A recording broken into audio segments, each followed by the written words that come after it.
cactus jack the fucking giant for a bag of magic beans. Police racial profiling, what the fuck does that shit mean? When your skin look like my brother, they slide salt packs in your jeans. Watch your friends, let them see and hear what you want them to witness. They get drunk and go back and tell all your fucking business. People be like, hippie chill, why you always somewhere tripping? Cause this liquor got me looking at my niggas with suspicion. And the bitches ain't no different. When you pay, they pay attention. When you broke that Alakazam, it poof was David blames assistant. My soul tried to tell my mind, but my body wasn't listening. Cause the black hole got me hopping in and out different.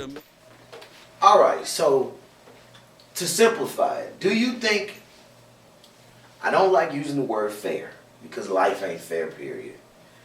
But do you think it's sensible for somebody to ask for something of you in a relationship that you laid on the table in the beginning? That's not who I am, and I'm not going to be able to offer you this.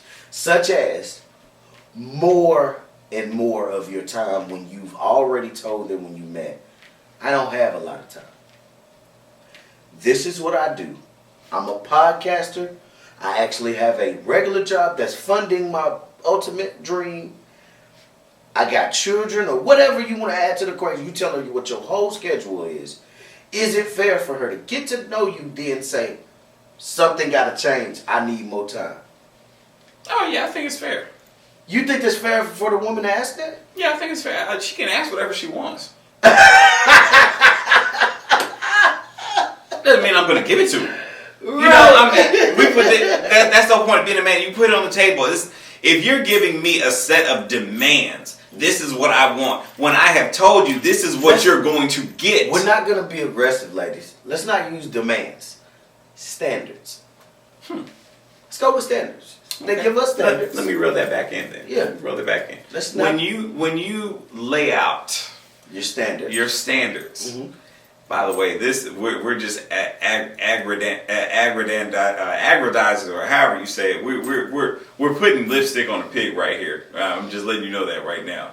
You can call it standards or whatever you want. Women will. Those are demands. Those are the things that they want. We'll call them standards right now, just for this.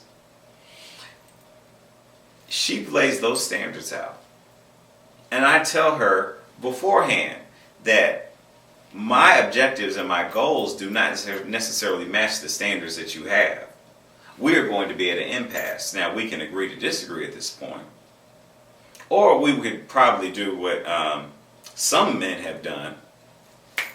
Ghost. You could do both.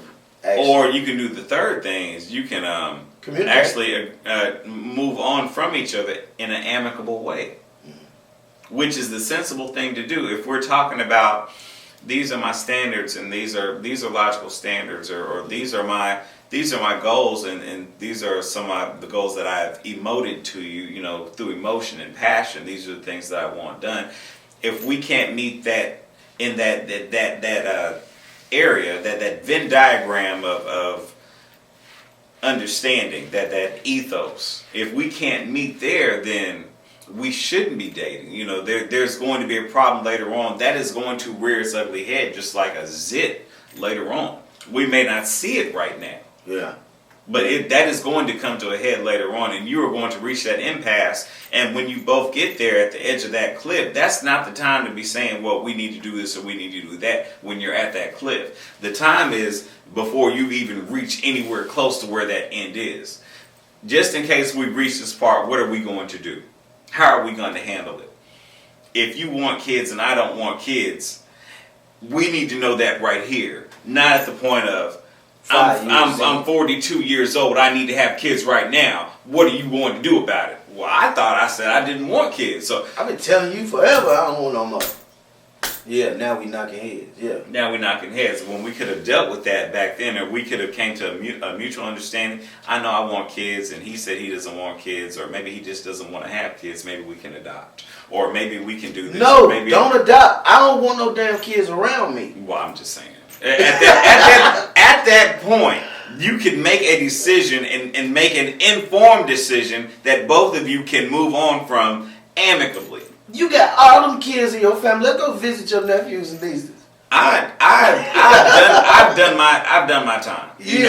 know, don't triage me about wanting kids because I'm not gonna make it out the emergency room. You know, I don't want to be around little Timmy. I don't want to go to his football games. Little pistol starter can go in there and change his own diaper. Come there talking about absolutely not. I'm done. It's not for everybody. I don't know why. And look, we're normally not even the nurturers. Why do they want us to appeal to that? That doesn't make you a bad dad or a bad mom or a bad person because you don't want kids. And women, I want you to take the temperature in the room when you get around kids and you're around your man. If you two don't have any kids, look how your man reacts to you being around children. Yeah. There's so many signs. Take that temperature, like find out, you know, try to sit the baby in his lap. Try to say, if he run, or if he give you a firm, crisp look like, don't put that kid on my lap. Baby. You probably don't need to have kids. He don't want no kids. You don't want them, you don't need to have them. And don't need to be around them. Don't put nobody under unnecessary pressure. And you won't get the unnecessary backlash. And you wonder why you get ghosted. And you wonder, what was that on Coming to America? Or you rather have a woman with an opinion? Alright.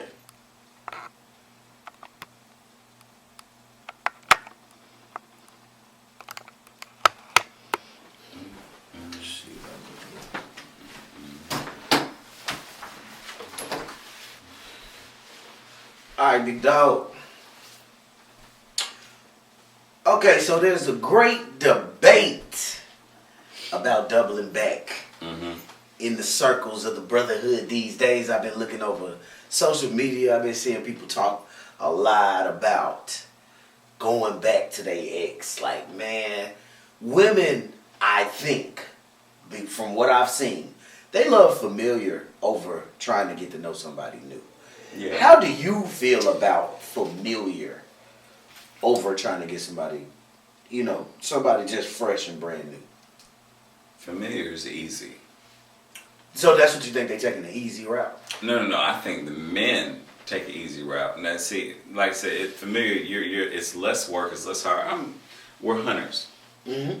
I know I am. We're not gatherers. We're hunters. We go out. We try to get that kill as quickly and efficiently as possible, and we try to make as much of it as we can. Mm-hmm. Now, if there's a big animal out there, he's just really slow trod, and it's a lot of meat. I'm gonna take my one spear, I'm gonna jab him, that's that one animal, and I'm eating for years. Mm-hmm. We do that with women. There's that woman, there's that one animal. You see her out there, man. She's beautiful, man. I gotta do something. I gotta put my imprint on. I see mine. Stab! I see mine every day in a new pair of leggings. I be so in love. Ooh. She my virtual girlfriend. But then, but it's not just one meal. It's not just, you know, you're looking at that, man. It can provide pelts. It can provide, you know, vital healing medicine. You can, you know, use the ivory tusk for this and that. You know, use the wool to keep warm. You know what I'm saying? You got that blubber in there. You got the meat you can eat. You know, you can put some away. Now, men do that with women figuratively. Mm-hmm. Because when we go for that kill, we're not just going to get some cooch. We're going to get an emotional Now speak support. up now, because we need the women to hear this. They think all we want is some booty. No, absolutely. Not grown men. Not grown men. We can get coochie anywhere. Not grown men. See, now, talk, David. What we want is, I hate to say it, but what we want is what we see in our mothers. We want that in the women. Now, I'm not saying we want to sleep with. This is not the Oedipus complex. Don't get me wrong. No. What we want a woman that can do this for us. A woman that can do that for us. We want a woman that can fulfill each and every need that we have. When we go out looking, we don't go, like when men go into a store, there's a difference between men that go into a store and women go into a store. A man will go into a store, walk directly to get what he wants, go and pay for it and leave. If that is what his objective is. Now we're speaking in generalities now. Don't get me there like all men do this and all women do that. That's not what I'm saying. But a woman will take her time in the store, will look around, she'll get what she needs most of the time. But then she'll look around to see if there are some things that she wants. There are some things that she may plan to do in the future. And I can tell you on more often times than not, when my wife will go to the store to go get the one thing that she went to go get, she comes back with 17 things except the one thing that she went to go get. Why is that? Because she was looking around, she got sidetracked, but there are these other things, like you said earlier, these shiny, happy things that we go in there and we see and we want. Men do not look for the shiny, happy things. Men look for the necessity. Now, what is necessity to one man may not be necessity to another. It varies. Now, if my necessity is getting some trim, that is what I'm going to look for. If I go to the club to get some trim, that is what I'm aiming to do. I don't go to the club to look for a librarian. I do. That's sexy to me. Go to the library. Go to the library. The actual librarians don't never look good. See, that's the thing. But I'm sorry, librarians. I don't know what y'all look like abroad, but the ones again, we are speaking in generalities. Do not hold us. The ones I saw, not for me. But saying if I'm going looking for something, if I'm looking for a librarian, the first place I'm going to go is to the library, and I'm going to go up to the counter. I'm going to find the librarian. Logically, that is the smartest thing for me to do. Men use logic. Now, I'm not saying that the logic that men use is always valid. A lot of times, the logic that men use has fallacies. A lot of times the logic that men use is illogical. That does not mean it is not logic. It just means it's bad logic. Now, a lot of times women have emotions. And I'm not saying that all emotions are good, but I'm not saying all emotions are bad either. In general, women act more off of emotion than men do. Generally. Because they are more in tune with their emotions than men are. Or than men care to admit. I was going to say, I think they just don't admit it. But they crying a little bit more these days. Men? What are you talking about, the metrosexuals? No, I'm talking about grown men really out here with a lot of... Let me tell you something. First time, if a man walks up to you and say, you got eyelash in your eye, let me blow it out, you need to run. If that's not what you're looking for. If that's not what you're looking for. If you want a man to come and blow in your eye, by all means, let the motherfucker blow. But I'm just saying. You ain't never heard no dude say nothing like that. You ain't never heard that down low shit? No. I'm talking about out loud. You just said it out loud, and I've never heard another man say that. Let me get that eyelash out your eye. Let alone blow it out your eye for you. My granny used to do that. So, like, if a dude said that to me, gay or straight, I have heard it. What is wrong with you, bro? I have heard it. Now, I haven't heard the eyelash line, but I've heard, hey, man, you got something on your shoulder. Leave it there. No, I'm cool with some of my shoulder. No, absolutely not. You mean let you get it? Let me get it. You get it? Okay. You got something. I can't walk. They already be reaching by the time they said to me, bro, you got, because, I shoot pool, so the chalk I might touch my shirt after the chalk, and they like, bro, you done, and they already doing this.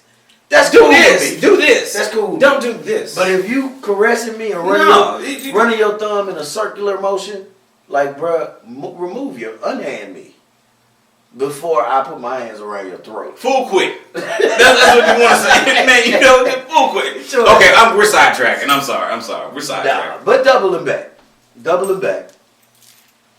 Do you think it's healthy to go back to a dead or what you deemed a dead relationship before? Absolutely. You think it's healthy? I think you're saying. Let me qualify. Let me qualify what I'm saying. I'm saying it is healthy from the standpoint of sometimes we are inquisitive and we want to know, and it's going to eat the shit out of us until we find out. Now, there's nothing wrong with going back and revisiting a relationship. If the relationship wasn't toxic to begin with, if the relationship wasn't what you were looking for back then, maybe your standards may have changed. Maybe you're coming back to something that you weren't ready for. One of my favorite gospel songs is Daryl Coley's He's Preparing Me. Song goes, He's preparing me for something that I cannot handle right now. He's making me ready because He cares. He's providing me with what I need to carry on the next matters in my life. Sometimes when we're in relationships, we don't see exactly what we need or what we want right then because we're short-sighted. And so with time comes wisdom. With time comes practical application. With time comes experience. And you can go back and look at that and say, you know what? That woman had something for me that I wasn't ready for right then. Let me double back and see if I can make that work again. So there is a side where it could be healthy, yeah. Oh, yeah. Now talk to me about where it could be negative. Shit. Book with. I can only speak from experience on this one. Okay. Sometimes the relationship is so bad, but the pussy is so The good. physical is amazing. You can't get past that physical, and when you know that you can't get past that physical, but yet you double back because you know that physical was so good, and you haven't tackled the problems that went around that physical, that is toxic. That is very unhealthy. If you are not dealing with it. Trivia question of the day: is the physical considered soul ties? I'm glad you asked that. Good question. Is the physical considered a soul tie? Sir, if you believe in the stars and astrology and karma and sage healing powers and the magic 8-ball. Is anything above yourself? Yes, it is. It is. Soul ties are there. When you physically sleep with somebody, that tie is going to be there for the rest of your life. Mm-hmm. Now, we can act like we're animals. Because some animals will mate and never see each other again. Mm-hmm. Some animals will mate and then immediately eat their partner. Some animals will mate and then, they'll die. But they'll pass on the offspring, all the characteristics and hereditary things and genes that need to go for the next generation. If we are who we say we are, if we are those emotional creatures that have an attachment to sex, then yes, the soul tie is there.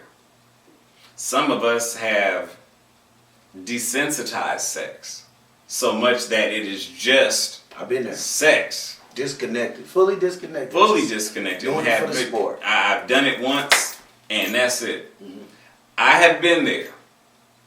I've been there to the point to where I've slept with her, and I still don't know her name. Man, I wish I knew a couple of names, man. I was thinking about one the other day. I was like, that was a long time ago. That girl was so fine. Did you ever sleep with somebody and you just never knew her name? Yes, for a whole year. I've slept with a girl that didn't speak no English for more than a year. We talked in sign language. Like, that's it. Ladies and gentlemen, our episode today was brought to you by Letter P. He is in petty. I'm telling you some real thing, bro. My uncle still laugh about it because one day she had an emergency. I don't know what came through her phone, but she was trying to talk to me. I didn't speak Spanish. I didn't know what I was trying to piece out words. So I called my uncle, who's fluent in Spanish, and let them talk. My uncle gave me the phone back. Take her home right now. I said, okay, bet. That's all he said to me. He didn't tell me what she said. Obviously, it was a real emergency. So I took her back to the border. Mm-hmm. Because she had to cross. She had to cross. Back into. She had to go back home. Yeah, she had to go back home. So. Soul ties. She was fun. We didn't never talk.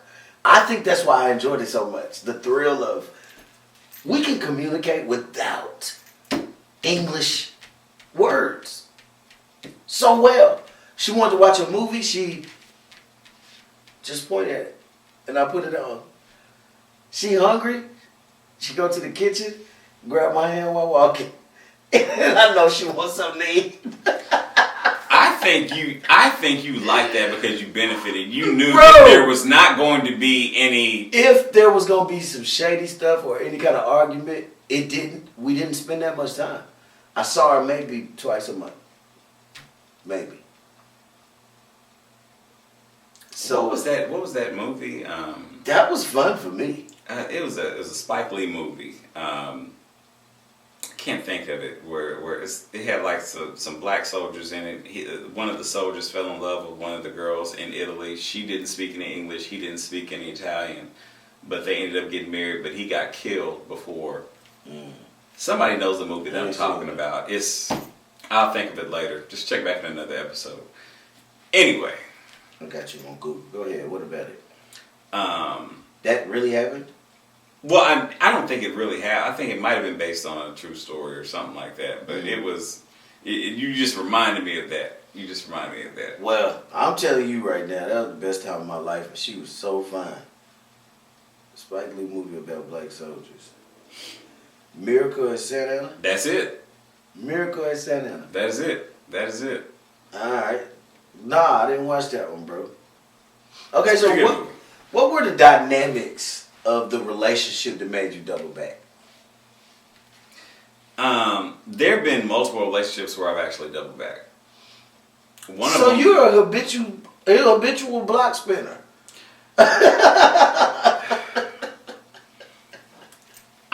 I know a good thing when I see it, and I know a good thing when I leave it. So I don't even hold myself accountable for going back to those good things when I know I messed a lot of those good things up. When I get that second opportunity, I am going back. It's like this. Say you're in a block on somebody that was toxic.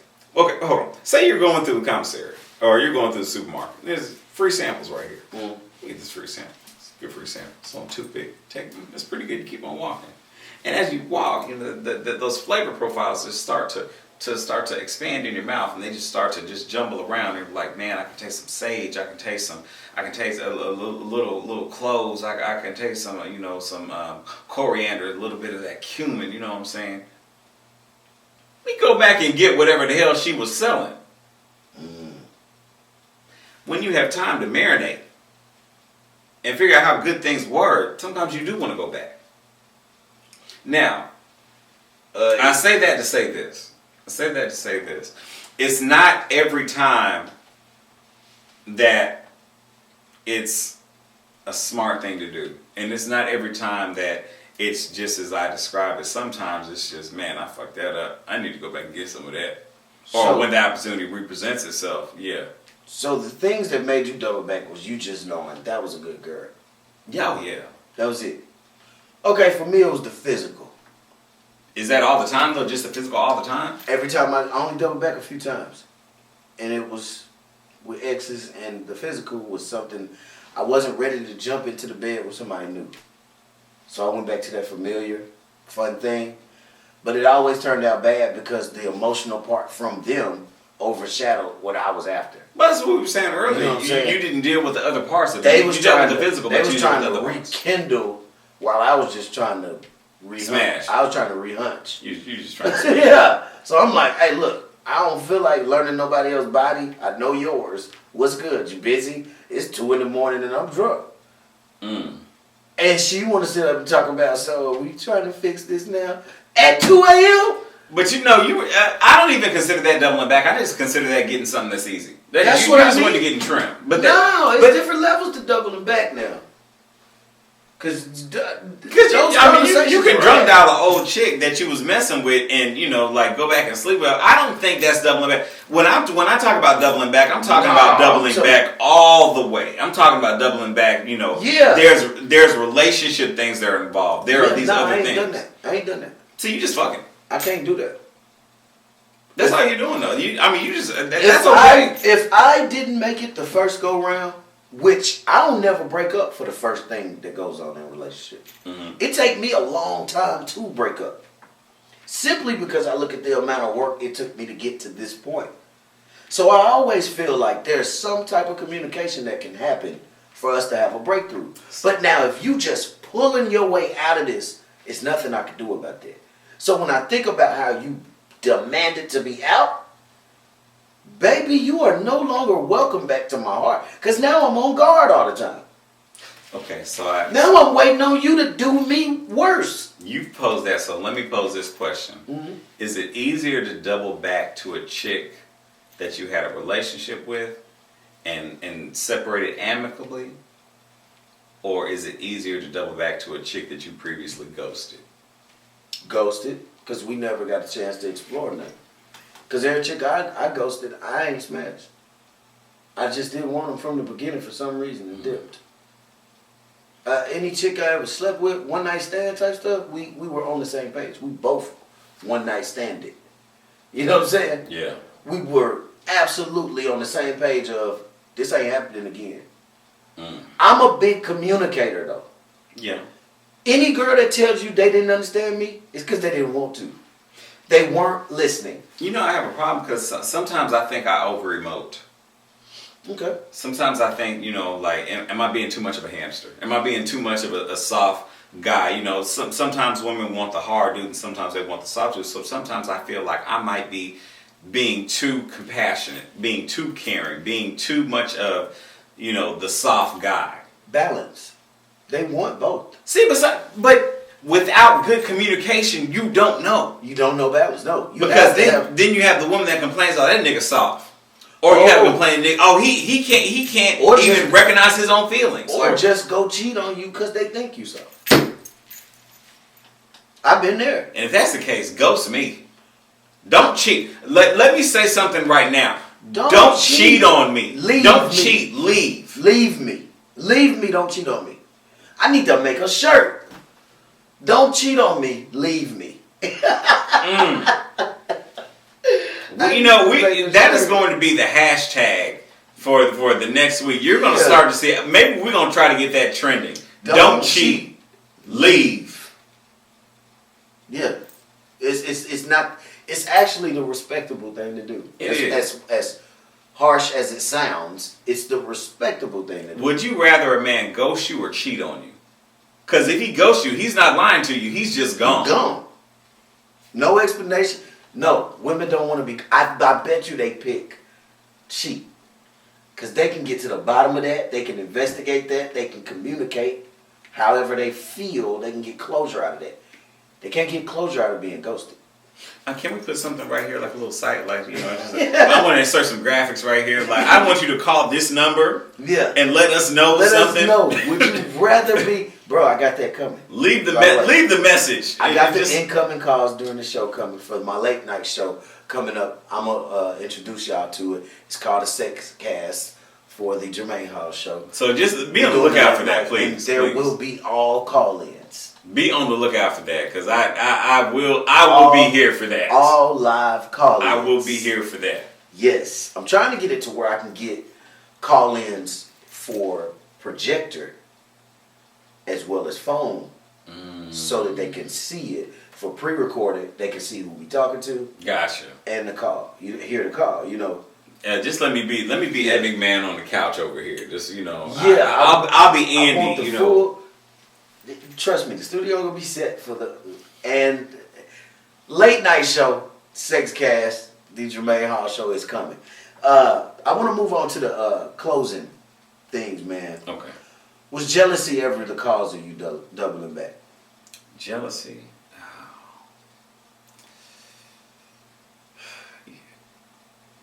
I mean, yes, actually, once it was. You didn't want nobody else with her, so you went back to her. Jealousy. I want to say his name so bad because I didn't even know him.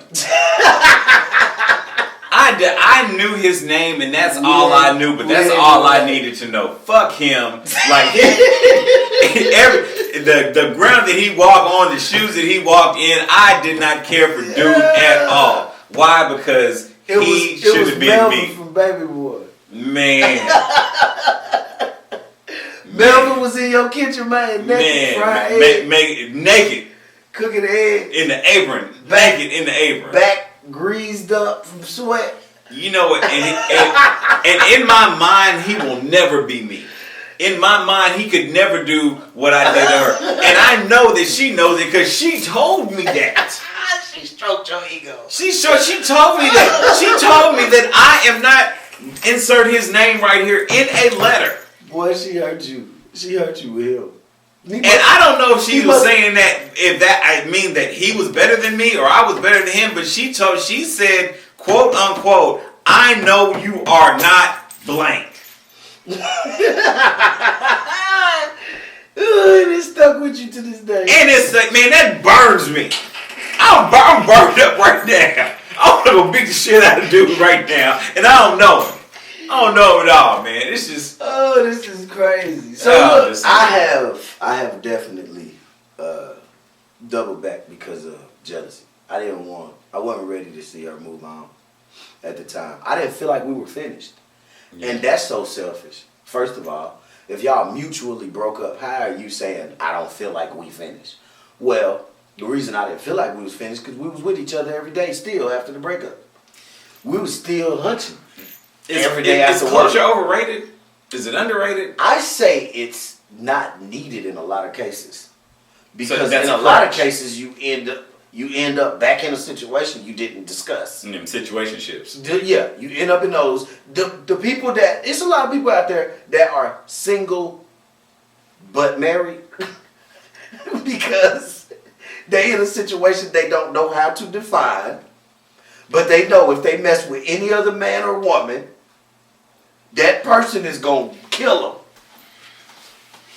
You say single but See what I'm married. saying? You know, I have a term for that. What's that? Stray dog owners. Stray dog owners. So yeah, man. Wait for it, y'all. You'll catch it. You'll catch what I just said. Stray dog owners. Stray dog owners, yeah. Dog owner. You own a stray. You can't own a stray. You can't own a stray dog is what I'm saying, people. You can't be married to a single person. A lot of you are married to a single person. A lot of you are in relationships with single people. Mm-hmm. There's some married single folks. That's majority of America, ain't it? Married but single. Married, filing single. The last time you filed This jointly. is not y'all got separate bank accounts, been together 20 years, ain't married, got separate bank accounts, live in the same house. Bank accounts don't define it. I'm talking about emotionally and what they do to each other in the relationship. Well, look, I'm talking about emotional bank but accounts. The money, yeah, the emotional bank account, yeah, so it's depleted. It's depleted, and they don't share that emotional bank account. It is not a joint account. Mm-mm. It's a community account. So he got them, she got them. Then when they come back together, they doing just this. Some people are in relationships. I just talked to a older person, an elder of mine, and he was like, I've been married 25 years, ain't no way I'm leaving now. She taking all my shit. And I think about the contract of marriage. Think and I'm about like, Kanye. I think about the pimps of the government, dog. They came up with a way to charge us to be in love and to break up. What's that? You gotta file taxes. You also gotta pay to get divorced. They found a way to tell us, if you want to get married, you owe me this much money. You got to go to the court. And, if you have to go to counseling. Yeah. And you have to pay for that and counseling. You got to pay for that. Mediation. Got to pay for that. Oh, y'all got kids? This gonna be a longer process than we thought. We need more money. Yeah, let me bring a lawyer and an arbitrator into this. But wait. There's more? She ain't worked the whole time y'all been married? You gonna have to pay her and keep her at the same level of lifestyle she used to live in. They have found a way to make us pay to love each other. That's real deal big pimping. No, they found a way to make us pay to leave each other. Even to get together, you gotta go pay for the marriage license. You see what I'm saying? I was gonna say something. It ain't free. It ain't free. It ain't free. You better deal with that common law. But people ain't doing that. I'm talking about the people. Hey, look, weddings cost, Uncle right? Ricky and Aunt Charlene that lived weddings together for cost 30 years. You hire people to help out. You set up the wedding. You got your wedding That's planner, free. you got your cake decorator. The ceremony should be free. But we have to keep the economy going, so you buying all these different things for your one event. That's cool. But why do I pay you because I love somebody now? For you to just put on a piece of paper to verify that we told each other we love each other in front of some folks. We have to make it. We have to make it official through God and lawyers and paperwork and through God is a personal relationship. Again, why am I paying you to talk to my God that you don't even believe in? By the way, you see what I'm saying? The biggest pimping is when you can tell somebody the only time you can be in love is if you got enough cash. How much money you got to be in love over there? Can you afford to get married? Right. Can you afford to be married? And I guess in the old days, remember they used to have to give up cattle and stock and you had the dad give up two sons. The betrothed Yeah. had to go. What is it? What is that? The dowry. Yeah. You had to have a dowry. You had to. The woman would bring something to a relationship, and the man would bring something to a relationship, and they would trade these things to different families, and then Or you ain't got no choice who you love. He next in line to be the king. You marry him. arranged marriages. You don't want to hear nothing about who you actually love. Cheat after y'all get married, but today, this is who you marry. So I guess that we've been getting pimped since forever when it comes to marriage. No, but the best things in life are free. That's what the song said. Yeah, the free part was when y'all decided to have sex, spend time, and connect. That was the free part. But now this is what costs you, and I ain't even talking about emotionally. Telling everybody else that you in love. That's the part that costs you. Because either you're inviting more people into what is supposed to be sacred, or you got to pay the government to stay that way. Welcome to my ideas about relationships. Ladies and gentlemen, the letter for today is also the letter M. Stands for money in mutual relationships. Hey, man.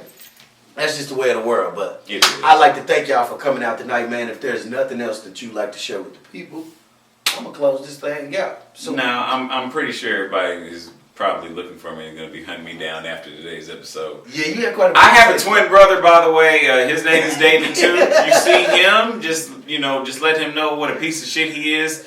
But you probably will see me, so I'll be the good guy. So just walk up, shake my hand, hand me a $10 bill or something like that. Buy me a drink. Man. I love y'all. This is the Jermaine Hall Show with collective conversations. I got my boy David M. Boyd to show me love. Y'all could have been anywhere in the world, but you chose to be right here with me. Check back in next week for more heat. We got episode, that'll be 7. It will be 7-1. Yep. No. It's 6. 6. It'll be 6. This will be 6. This will be 6. The next episode will be 7. I'm lying. This is 5. Next week will be 6, bro. I told you I was no good at math. It ain't even about math. I'm just getting mixed up because I'm running 3 different series at the same time. So sometimes I get, sometimes I rhyme slow. Sometimes I rhyme quick. You know what I'm saying? That's how that happens. But thank y'all for coming out. Y'all could have been anywhere in the world, but y'all chose to be right here with your boy. So low, they call me Jermaine Hall. Y'all hear me? Because that's what my mama named me. Y'all be good to yourselves. Be blessed, sir. You were going to say? Oh, they call me D Maxwell. Why? Because that's what I do. If you got a question, you can hit me up on my Facebook. David M. Boyd. That is me. I'm there. Hit me on the IM Messenger and all that other crap. I might answer. Y'all check me out on YouTube, The Jermaine Hall Show. The Jermaine Hall Show on YouTube. Subscribe. The Jermaine Hall Show. Love y'all, man. Appreciate y'all coming out. Peace and love.